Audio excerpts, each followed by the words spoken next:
오늘 금요기도의 세 번째 시간으로 관계를 배우다 시리즈 가운데 용서라는 주제를 함께 나누려고 합니다.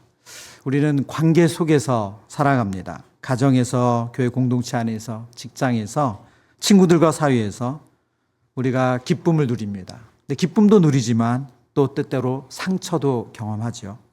그래서 오늘날 많은 사람들이 공감의 중요성을 이야기해요. 서로의 감정을 이해하고 존중하는 것이 건강한 관계의 시작이라는 말에 우리가 다들 동의하고 공감합니다. 실제로 심리학자들도 공감 능력이 사람 사이에 벽을 허물고 갈등을 줄이며 더 따뜻한 사회를 만든다고 말합니다. 근데 하지만 현실로 가면 그렇게 단순하진 않아요. 공감한다고 해서 이해되고 그 사람을 받아들이고 수용하는 게 이렇게 쉽지만은 않습니다. 어떤 이의 아픔에는 깊이 공감하면서도 다른 누군가에게는 차갑게 굴거나 상처 주는 말을 하기도 합니다. 왜 그럴까요? 이 폴 블룸이라는 미국의 심리학자가 공감의 배신이라는 책을 썼는데요. 그 책에서 이 공감에 대한 이런 내용을 우리에게 이야기해요. 공감은 언제나 선한 결과로 이어지는 것이 아니라는 거예요. 그는 공감이 가까운 사람에게 깊이 있게 이입하지만 멀거나 불편한 사람에게는 오히려 냉담해질 수 있다고 지적합니다. 다시 말해서 공감만으로는 모든 관계의 갈등이나 상처를 해결하는 데 한계가 있다는 거죠. 우리가 공감 참 중요한 거 맞습니다. 그런데 내가 이 사람을 공감하려고 애쓴다고 하는 것만 가지고 그 관계가 개선되는 것은 아니라는 거예요. 공감이 갖는 한계가 있다고 말합니다. 오늘 우리가 함께 나눌 용서는 그 공감의 한계를 넘어서는 하나님의 방법입니다. 공감은 아픔을 함께 느끼게 해주지만 그 아픔을 치료하지는 못합니다. 때로는 그래 내가 억울했지라는 감정을 확인시켜 줄 수 있어도 그 감정의 벽을 허물지 못하죠. 반면 용서는 상처받은 관계를 다시 하나님의 은혜로 열게 하는 하나님의 방법입니다. 죄와 그 빚을 처리하시는 하나님의 방식이 바로 용서입니다. 하나님 오늘 우리에게 감정에 기대지 말고 예수 그리스도 안에서 먼저 용서를 경험하라고 말씀하세요. 그리고 그 용서를 흘려보내라고 말씀하십니다. 오늘 우리는 마태복음 18장의 용서의 비유와 골로새서 3장 말씀을 통해서 하나님의 용서가 얼마나 깊고 크며 그 은혜를 받은 우리가 어떻게 다른 사람을 용서할 수 있는지, 용서하는 대로 나아갈 수 있는지 함께 묵상하길 원합니다. 그리고 마지막 부분에서는 팀 켈러 목사님의 통찰을 빌려서 실제로 우리의 삶에서 용서를 어떻게 실천할 수 있는지 구체적인 내용을 나누도록 하겠습니다. 말씀을 준비하면서 이런 기대를 가지고 기도하게 됐습니다. 사랑하는 성도님들 가운데 우리의 마음속에 오래 묵은 상처, 다시는 마주치고 싶지 않은 그런 대상이나 그 이름, 입에 담고 싶지 않은 어떤 사건이 마음 한편에 여전히 우리에게 남아있다면 오늘의 말씀을 통해서 여러분의 그 아픔과 분노로부터 자유롭게 되고 새로운 관계 회복의 문을 열어주시는 은혜가 있기를 기대하며 기도합니다. 이제 오늘 성경이 말씀하시는 첫 번째 영적인 원리를 보길 원하는데요. 첫 번째 원리는 받은 은혜를 기억하라는 거예요. 받은 은혜를 기억하라. 오늘 마태복음 18장 용서라는 주제를 다루고 있는 내용이죠. 이야기는 베드로의 질문으로 시작합니다. 베드로가 예수님께 이렇게 묻습니다. 사실은 질문이라고는 하지만 베드로는 자신에게 자신이 정말 대단한 걸 깨달은 것처럼 좀 자신을 드러내고 싶었던 것 같아요. 이렇게 이야기하죠. 마태복음 18장 21절입니다.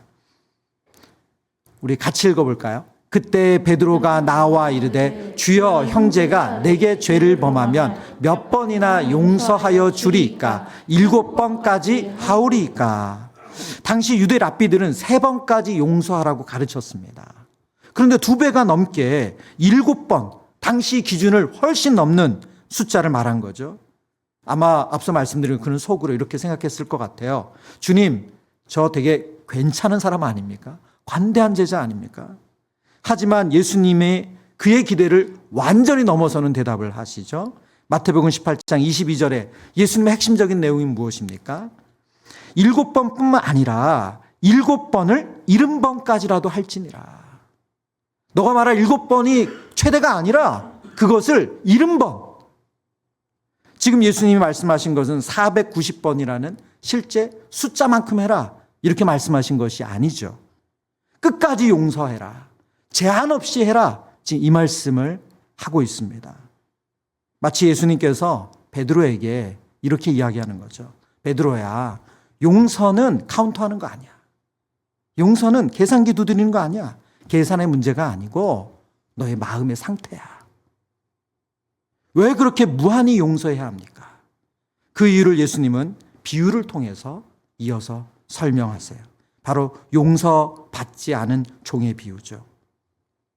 어느 날 어떤 왕이 종들과 결산을 합니다. 근데 한 종이 이 왕에게 돈을 빌렸는데 1만 달란트, 어마어마한 빚을 지고 있는 것이 드러나요. 그 액수가 얼마큼가? 한 달란트.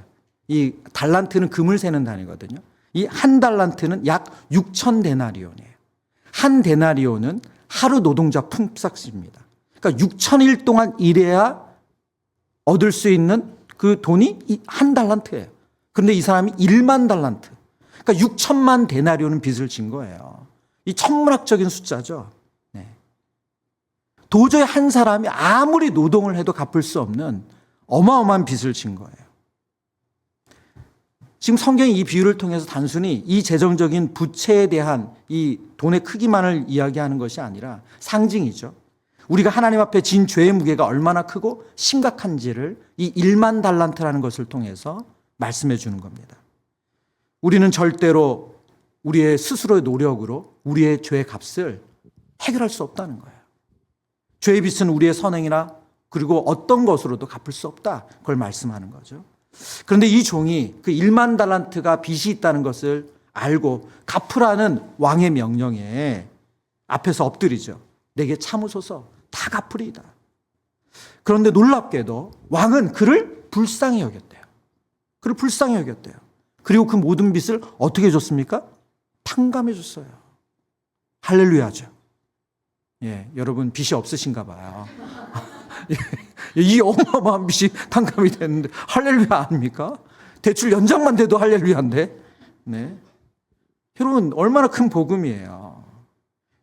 하나님은 우리가 죄인 되었을 때, 우리가 도저히 갚을 수 없는 죄를 빚지고 있을 때 예수 그리스도의 십자가를 통해서 우리에게 용서를 베푸셨습니다. 그래서 여러분, 우리가 받은 용서는 하나님으로 받은 값싼 동정이 아니에요. 안 됐다, 찌찌찌가 아니라는 거예요. 하나님의 공의는 십자가에서 완전히 만족되었고 그 대속으로 말미암아 우리가 용서를 받았습니다. 하나님의 용서는 공의 위에 세워진 은혜죠. 우리가 어떤 자격이나 조건으로 그 자비를 받은 것이 아니라 하나님은 우리의 죄값을 해결해 주시기 위해서 그리스도의 피값으로 그것을 다 해결하셨어요. 그런데 오늘 다시 본문으로 와서 이 종이 밖으로 나가자마자 동료를 만납니다. 근데 그 동료는 이 사람에게 빚을 졌던 것 같아요. 그 빚의 금액이 나오죠. 100데나리온이에요. 데나리온. 한 데나리온이 하루 노동자 품삯이라고 했습니다. 그러니까 100데나리온을 빚졌으니까 3개월이 넘는 그 임금이잖아요. 그러니까 이 돈도 결코 작은 돈은 아닙니다. 하지만 그가 방금 탕감받은 1만 달란트에 비교하면 100데나리온은 너무너무 작은 금액이죠. 그런데 이 1만 달란트를 탕감받은 종이 100데나리온을 빌린 그 동료를 돈을 안 갚는다고 멱살을 잡고 갚으라고 다그칩니다. 아무리 애원을 해도 그 요청을 들어주지 않죠. 그리고 그를 감옥에 쳐넣어요. 이 장면은 그 동료들에게도 충격이고 이 본문을 읽는 우리에게도 충격입니다. 어떻게 그토록 큰 용서를 경험하고도 이렇게 사람이 무자비할 수 있는가? 그 이유는 뭘까요? 그 이유는 자기가 받은 은혜가 얼마나 큰지 전혀 깨닫지 못했기 때문입니다. 이 사람은 하나님의 은혜가 자신의 삶을 바꾸는 실제적인 경험이 되지 못했어요. 그저 운이 좋았던 거 것처럼 그 은혜가 자신을 겸손하게도 이 사람을 너그럽게 하지도 않았다는 거예요. 여기서 중요한 두 가지 개념을 좀 나누길 원하는데, 첫 번째는 내적 가난함입니다. 내적 가난함. 내적 가난함이란 뭐냐? 내가 죄인임을 깊이 깨닫고 인정하는 겸손한 마음이에요. 이렇게 큰 용서, 이렇게 큰 은혜를 받으면 그 심령이 내적으로 가난해져야 돼요. 나는 의롭지 않다. 나는 하나님 은혜 없이 살 수 없는 존재다. 내가 지은 빚이 너무너무 큰데 이거는 내가 어떤 수로 해도 갚을 수 없어. 내적인 가난함. 이 고백이 진짜로 내 마음에 있는 사람은 타인을 쉽게 정죄하지 않아요. 왜냐하면 나도 그럴 수 있는 사람이라는 사실을 알고 있기 때문입니다. 여러분, 하나님의 크신 은혜가 우리를 내적으로 가난하게 해야 돼요. 두 번째, 내적 부요함인데요. 이 내적 부요함은 이 내적 가난함과 반대되는 것 같잖아요. 근데 이 내적 부요하는 개념이란 뭐냐면 하나님의 사랑과 용서를 받은 사람이 가질 수 있는 마음의 넉넉함이에요. 나는 값없이 용서받았다. 나는 하나님의 사랑 안에 있는 존재다. 이 확신이 있는 사람은 타인을 향해 관대할 수 있습니다. 하나님의 그 무한한 사랑을 받았기 때문에 내가 뭐라고 이렇게 큰 사랑을 받았는가. 그래서 다른 사람에게도 관대할 수 있는 거예요. 얼마나 힘들면 그럴까. 얼마나 아프면 아파서 그럴까. 얼마나 저 사람 저런 상황이었으면 어떤 상황이 있었겠지. 그 하나님께로 받은 은혜와 용서가 그 사람에게 흘러넘치는 거죠. 여러분, 이 두 가지 개념, 우리가 하나님의 크신 은혜를 바르게 깨닫게 되면 내적 가난함과 내적 부요함이 우리에게 주어진다는 거예요. 이 종은 이 두 가지, 내적 가난함도 내적 부요함도 모두 없었습니다. 그는 그래서 은혜를 받고도 그 은혜를 자신 안에서 흘려보낼 수가 없었어요. 이 소식이 왕에게 전해집니다. 당연히 왕이 화가 났죠. 왕이 너무너무 화가 났어요. 그래서 그 종을 불러서 뭐라고 말합니까? 마태복음 18장 32절 33절의 말씀 같이 읽어보겠습니다. 이에 주인이 그를 불러다가 말하되 악한 종아, 내가 빌기에 내가 내 빚을 전부 탕감하여 주었거늘 내가 너를 불쌍히 여김과 같이 너도 내 동료를 불쌍히 여김이 마땅하지 아니하냐? 내 동료를 불쌍히 여김이 마땅하지 아니하냐?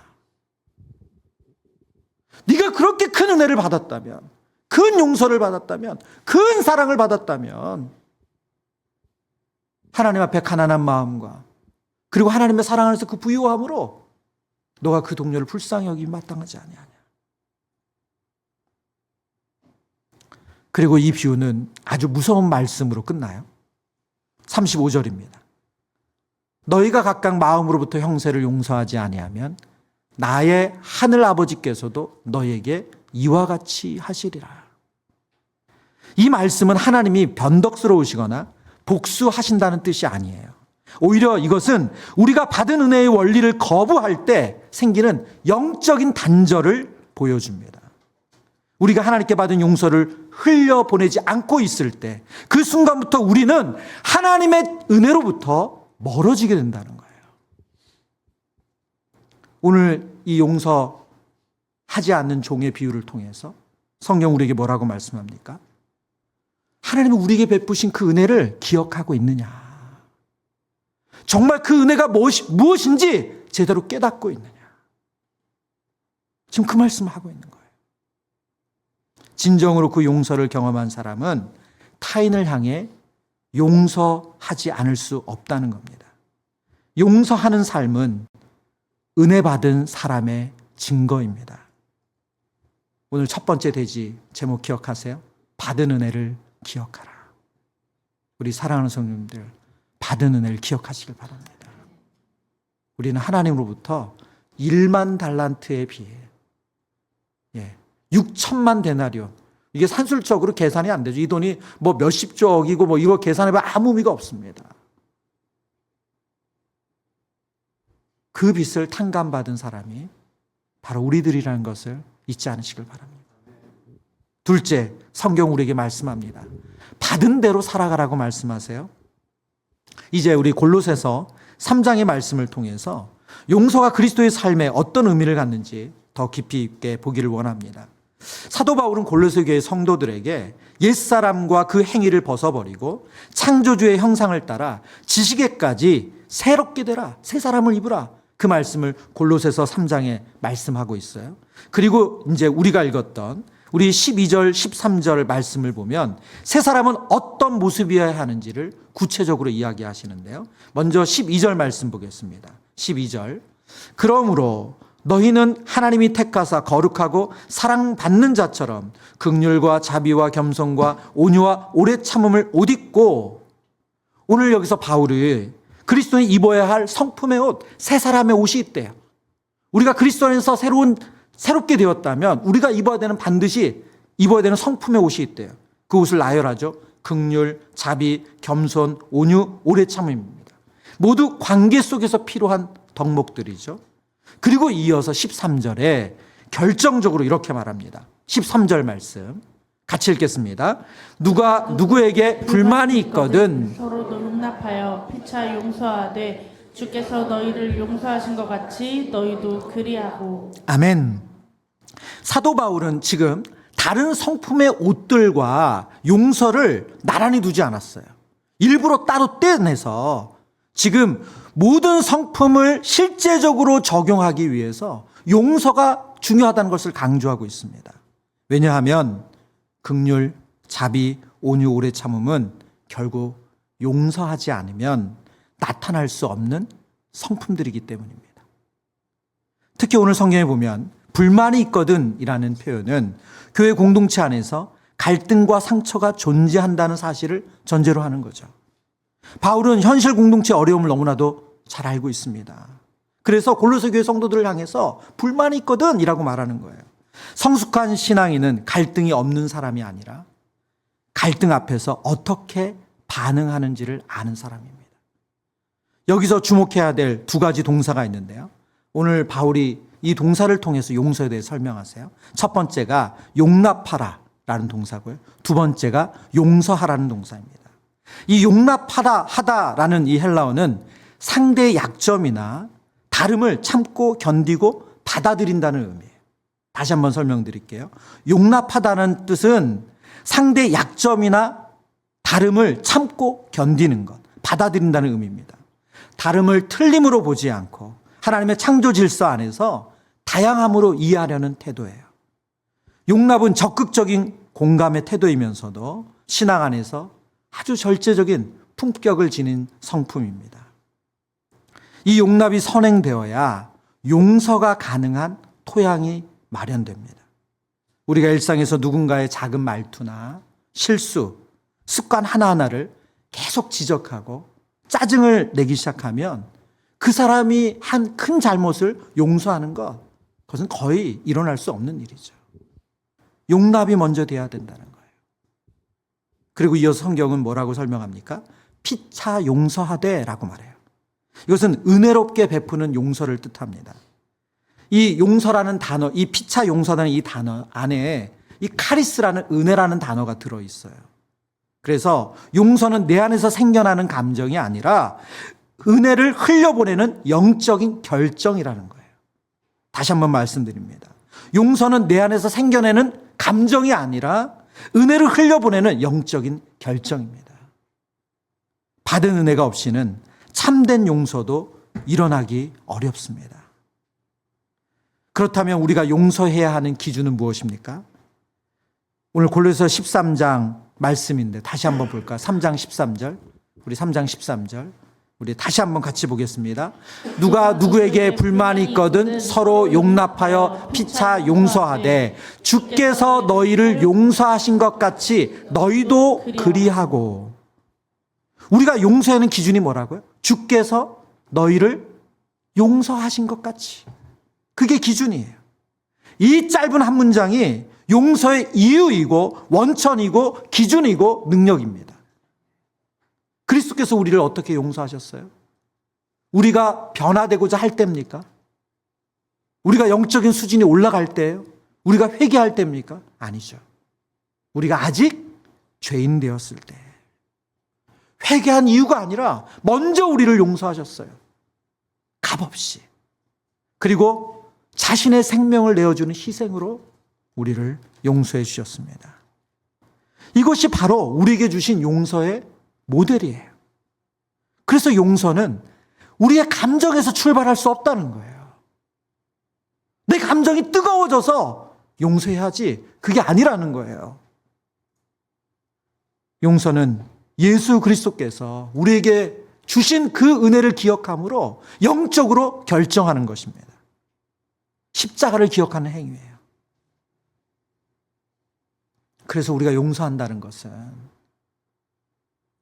예수님의 십자가에서 이루신 그 사랑과 공의가 그대로 우리를 통해서 또 한 번 재현되는 거예요. 그래서 용서는 하나님을 영화롭게 하는 행위입니다. 우리가 그리스도께서 용서하신 것처럼 용서할 때 우리는 그분의 성품을 세상에 드러냅니다. 그분의 구속사역에 동참하게 됩니다. 그래서 용서는 감정이 아니라 영적인 결정입니다. 그리고 이 이후에 바울은 한 가지 더 오늘 본문에 강조해요. 3장 14절인데 골로새서 3장 14절 같이 읽습니다. 이 모든 것 위에 사랑을 더하라. 이는 온전하게 매는 띠니라. 아멘. 여기서 사랑은 용서의 동기가 되어야 된다고 말씀하는 거죠. 사랑이 없는 용서는 계산적이거나 위선적일 수 있어요.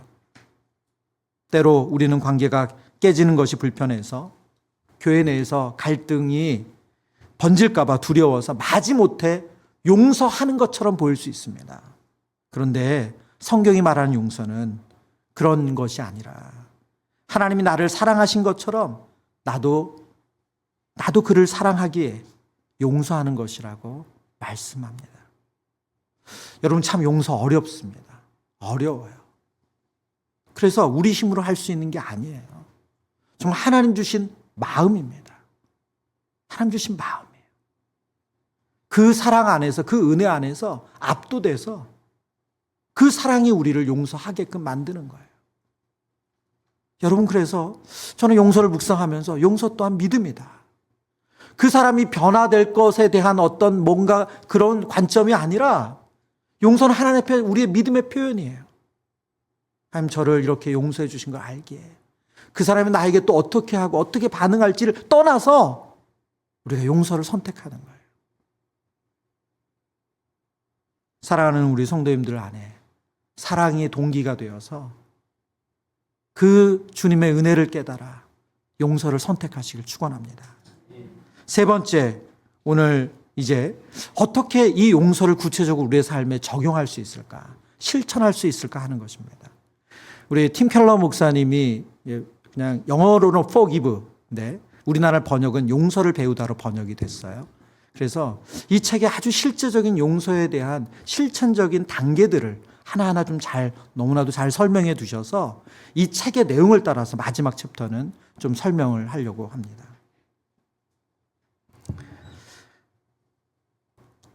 첫 번째는 어떻게 우리가 용서를 행할 수 있는가.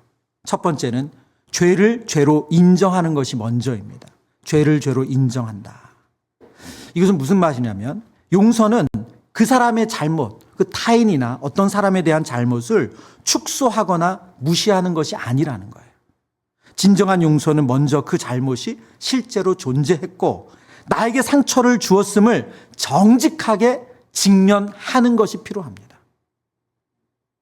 내가 당한 일, 내가 겪은 일, 그 일에 대해서 그 일은 아무것도 아니야 이렇게 덮는 게 아니라는 거예요. 나 그날 너무 힘들었고 괴로웠고 나 그것으로 해서 이런 피해를 받았어. 용서는 그 죄를 죄로 인정을 먼저 해야 한다는 거예요. 우리는 때로 용서하자는 말로 모든 것을 그냥 덮으려고 하지만 상처의 실제를 직시하지 않으면 그 마음에는 오히려 쓴뿌리가 더 오래 남습니다. 그래서 용서는 죄를 가볍게 여기는 게 아니에요. 오히려 그 죄가 얼마나 무겁고 나를 얼마나 아프게 했는지 인정하는 것이 용서의 시작입니다. 이 정직함이 없으면 우리는 값싼 은혜에 머물 수밖에 없습니다. 여러분, 이것은 똑같아요. 하나님 앞에서 우리도 똑같아요. 저와 여러분이 받은 은혜, 그 사랑이 값싸지는 것은 왜 그렇습니까? 우리의 죄에 대해서 우리가 자꾸 가볍게 여기기 때문이에요. 그럼 얼마나 내가 하나님 앞에 큰 죄인인 것을 깨달으면 그런 우리를 용서해 주신 하나님의 은혜, 그 하나님의 사랑이 더 크게 실제적으로 경험되어지죠. 우리가 누군가를 용서한다고 할 때 아유, 사람이 살다 보면 그럴 수 있지, 이렇게 그것에 대해서 넘어가는 게 아니라 정확하게 그 사람의 죄가 뭔지, 악함이 뭔지, 내가 그걸로 인해서 고통당한 것이 무엇인지를 우리가 직면해야 하는 것이 먼저라는 거예요. 두 번째입니다. 한 번 더 보여주실래요? 우리 같이 읽어볼까요? 시작. 나도 죄인임을 인정하는 겁니다. 이것은 그 사람과 나를 동일시하는 태도예요. 그 사람의 죄가 얼마나 심각하고 무서운 것이었는지를 첫 번째 제대로 안다면, 두 번째는 나도 똑같은 그런 죄인이라는 것, 나도 누군가에게 똑같은 상처를 준 사람이고 그런 악을 행한 사람이라는 것을 우리가 알아야 한다는 거예요. 나 역시 하나님의 은혜 없이는 설 수 없는 죄인이라는 것을 기억해야 합니다. 우리는 상처를 입으면 나 자신을 피해자로 고립시키고 상대를 가해자로 고정시켜 버리기가 쉽습니다. 하지만 복음은 우리에게 이렇게 묻는 거죠. 너는 정말 의로우냐? 내가 그렇게 다른 사람을 판단할 수 있는 그런 의로움의 자리에 서 있느냐? 용서는 타인을 가볍게 여기는 것이 아니라 하나님 앞에서 나 자신의 죄인됨을 기억하고 상대방도 나처럼 은혜가 필요한 존재로 보는 태도인 거죠. 앞서서 우리가 두 가지 용서에 대해서 묵상하면서 내적인 가난함과 내적 부요함이라는 이 두 개념을 나눴습니다. 내적 가난함이 뭡니까? 내가 하나님 앞에서 얼마나 큰 죄인이라는 것, 그것을 인정하는 겸손함이죠. 내적 부요함은 하나님의 사랑과 용서를 풍성히 경험함으로 타인에게 관대해 줄 수 있는 그런 상태라고 말씀드렸어요. 우리가 이 앞부분의 이 두 가지를 통해서 이 두 가지를 깨닫는 거예요. 내가 얼마나 하나님 앞에 가난한 사람과 내가 얼마나 악한 사람인가. 죄인임을 깨달으면 내적인 가난함과 그리고 그 크신 그 하나님의 은혜를 받았기 때문에 내가 남에게 너그러 줄 수 있다라는 부요함을 깨닫는 것이죠. 세 번째입니다. 세 번째는 빚을 묻지 않기로 결단하라는 거예요. 빚을 묻지 않기로 결단하라. 그건 무슨 말입니까? 그 사람이 나에게 어떤 해를 끼쳤는지 그것에 대해서 더 이상 계산하지 않는다는 거예요.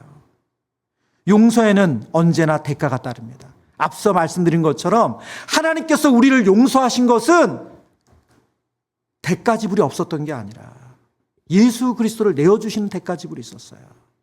우리가 누군가를 용서한다고 할 때 그것은 그냥 에휴 이제 나 잊을 거야, 이 정도가 아니라는 거예요. 그 일로 인해서 내가 겪는 그 고통, 내가 감내해야 되는 그 일을 앞으로도 끝까지 감당하겠다는 거예요. 더 이상 그 사람에게 그 빚을 내가 요구하지 않겠다는 거예요. 그게 용서예요. 누군가 내게 상처를 줬다면 우린 당연히 그 사람에게 사과를 요구하고 고통을 되갚아 주고 싶어 합니다. 그러나 진짜 용서는 그 빚을 내가 감당하겠다는 결단이에요. 그가 나에게 준 고통, 그가 책임져야 할 마땅한 그 빚을 내가 하나님 앞에서 내려놓겠습니다. 그게 바로 용서한다는 개념입니다. 이것이 성경이 말하는 용서예요. 그래서 용서는 감정적인 문제가 아니라 의지적 결단입니다. 세 번째죠. 이제 네 번째입니다. 네 번째. 가능하다면 화해를 향해 나아가라. 가능하다면 화해를 향해 나아가라. 이제 마지막, 이제 팀 캐럴 목사님이 이 책에 제시한 마지막 부분인데요. 저는 이 부분을 읽으면서 제 안에 좀 정리되지 않았던 것이 정리가 됐어요. 용서의 마지막 단계. 용서를 마음에 품은 사람은 관계를 회복되려는 자세가 이제 준비가 된 거죠. 물론 화해는 단순한 감정이 아닙니다. 이 용서와 화해가 좀 달라요. 상대방이 변화되어야지만 화해가 가능해요. 신뢰가 무너진 상태라면 일정 시간과 회복의 증거가 필요합니다. 그러니까 그 사람이 나랑 건강한 관계를 맺을 수 있는지, 그래야지만 화해가 가능한 거지. 내가 그 사람을 용서했다고 해서 그 사람과 바로 화해할 수 있는 게 아니라는 거예요. 저도 여기서 많이 오해가 있었고 오류가 있었어요. 그렇기에 이제 팀케러 목사님의 내용을 이용하면 화해는 조건 없는 사랑과 무분별한 신뢰를 혼동하지 않는 분별력이 필요합니다. 화해는 조건 없는 사랑과 무분별한 신뢰를 혼동하지 않는 분별력이 필요해요. 무슨 말이에요? 그 사람, 우리가 화해하는 그 대상, 내가 용서해줘야 되는 그 대상에 대해서 용서한다는 것이 무분별하게 그 사람을 신뢰한다는 말은 아니라는 거예요. 내가 그 사람을 용서했다고 해서 무조건적으로 그 사람을 믿는 행위는 그렇게 연결되는 게 아니라는 거예요. 그러나 동시에 마음만큼은 회복의 방향으로 열려 있어야 한다는 거예요. 그 사람이 그 잘못을 깨닫고 회개하고 돌이킨다면 나는 언제든 받아줄 거야. 그게 열린 마음인 거죠.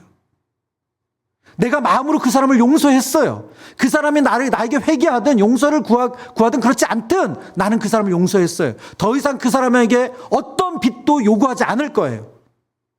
그러나 화해의 단계로 나아가려면 그 사람이 신뢰할 수 있는 사람으로 변화가 되어야지만 화해는 그 관계 속에서 이루어진다는 거예요.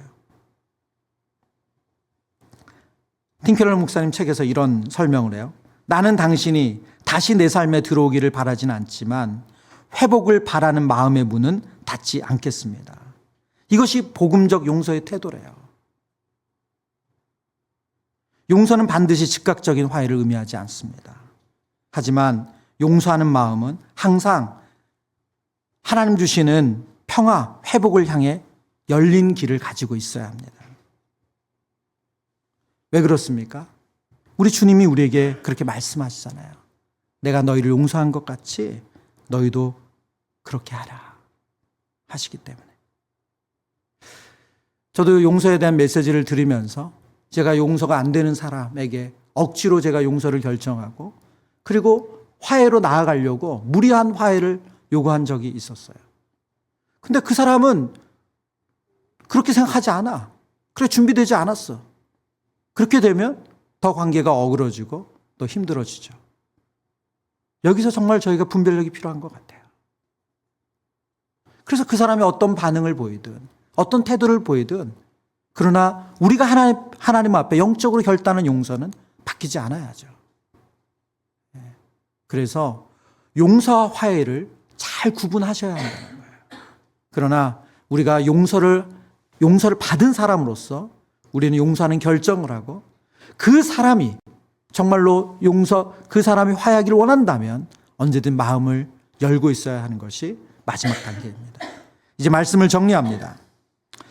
사랑하는 성도님, 오늘 우리는 하나님께서 우리에게 베푸신 1만 달란트 용서가 얼마나 크고 놀라운 것인지, 그리고 그 은혜 받은 사람으로서 우리가 어떻게 살아야 하는지를 묵상했습니다. 마태복음의 우리 18장의 이 비유는 우리에게 말씀하고 있죠. 우리는 결코 갚을 수 없는 죄의 빚을 전적으로 탕감받은 용서받은 자인 줄 믿습니다. 골로새서는 말씀합니다. 그 은혜를 입은 사람은 이제 받은 대로 살아야 한다. 그리고 실제의 삶 속에서 용서를 실천하기 위해서 첫 번째, 죄를 직면해야 되고, 그리고 우리의 마음을 다듬고 상처의 대가를, 그 용서의 대가를 우리가 감내해야 하고 회복을 향해 나아갈 수 있어야 된다 말씀합니다. 오늘 이 두 본문을 통해서 성경은 우리에게 아주 분명하게 이렇게 질문하고 있습니다. 나는 지금 하나님께 받은 그 용서를 흘려보내고 있는가? 용서하지 않는 마음은 결코 그대로 머물지 않습니다. 그 마음은 우리의 내면을 천천히 마르게 하고 관계를 갉아먹고 우리의 영혼을 과거의 상처 속에 우리를 머물게 합니다. 그러나 복음은 어떻게 합니까? 복음은 우리를 자유케 하죠. 복음은 우리를 매이지 않게 해요. 과거에 머물지 않고 그 상황과 상처에 머물지 않게 합니다. 우리 사랑하는 성도님들이 예수님이 우리에게 베푸신 용서를 통해서 하나님이 우리에게 베푸신 그 무조건적이고 무한한 용서를 통해서 그 자유를 누리시기를 축복합니다.